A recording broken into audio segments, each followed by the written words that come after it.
Okay, so this is the last of the major expansions, and it's also the newest. It's Catan, Traders and Barbarians.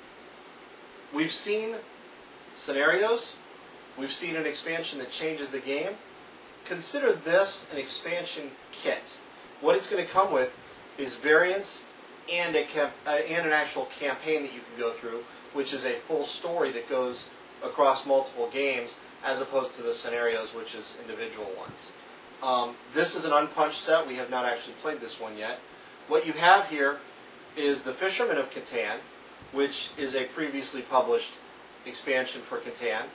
You also have these three here, and they make up the Great River of Catan, which was also a previously released expansion.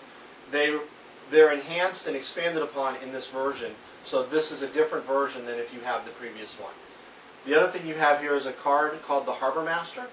This is something you can use like the longest road, like the largest army. This is for the largest, the most harbors. You have some coins here, you have some other chits that make up different parts of the other games, like poor settlers, wealthiest settlers.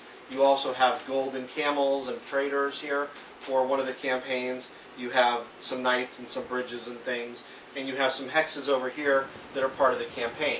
So let's get a whole new deck of cards.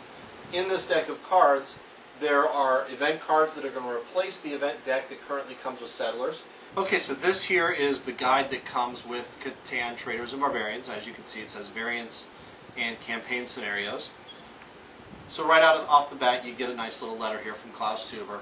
He's explaining to you why he chose to make this kit. And we start with the variants, and you can see here's one, the Friendly Robber. And it talks about how the robber maybe doesn't come out until a little bit later in the game. The second one is the event cards that I talked about. And here you can see all the different cards. One of the things I'm going to point out here is that on every card, there's a dice and one of the little circles with the numbers on them. So that tells you what the roll was, as well as what resources come up. And as we turn the page here again, here's the Harbor Master. That's that card we showed you earlier. And this is Catan for 2. This is one of the things that I think is really cool about this game. Traditionally, Catan is a 3- and 4-player game, which makes it really hard to play with your spouse. What they've done is they've taken Catan and now they've made it a 2-player game where there's actually a neutral player. This neutral player is played by all the different players. So when you build a city or a settlement or a road, you're going to do the same for that neutral third player. Okay, so moving on, we now move into the campaign scenarios. And here is the Fishermen of Catan, which I showed you earlier.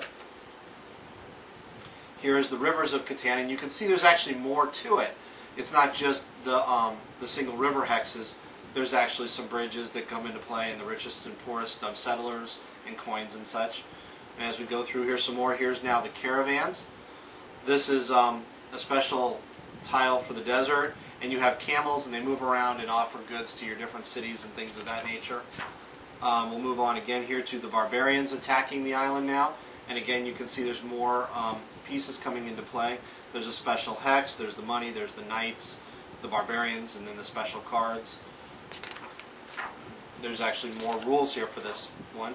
And then the last one here is Traders and Barbarians, which is a full-on game with all the different pieces and expansions, and you're trying to build a cathedral and all kinds of stuff. And it actually has several pages. Here's the special hexes for that. And then there's some rules in here about combining with multiple variants. And that's Traders and Barbarians. Okay, so there you have it. You have the core Settlers of Catan game, which we really didn't cover. It was assumed that you were familiar with it if you're watching this video. And you have the 3 core expansions. However, we have this little guy here. We didn't talk much about him. One of the things that's come up in every one of these games is that Catan is a 3- and 4-player game, outside of Traders and Barbarians, obviously, which has the 2-player variant. But what if you have more people, and you want to play with more people, or you want to play with a bigger island? Well, that's where these little guys come in. All these are 5- and 6-player expansions, so they add 2 more players. On the back side here, you can see that they come with more hexes, they come with more player cards, and more cities and settlements and roads. So it allows for more players, and there's one of these for every one of these expansions as well. So potentially you could have 6 expansions plus your core game. One last thing I want to mention that I haven't touched on is the core Settlers game usually takes about an hour or so to play. These games add more elements to the game. So you can expect that, like, for example, Cities and Knights, you're going to be playing to 13 points rather than 10 points. Well, obviously what that's going to do is that's going to expand your game time. So don't expect a typical 1 hour session or so with these.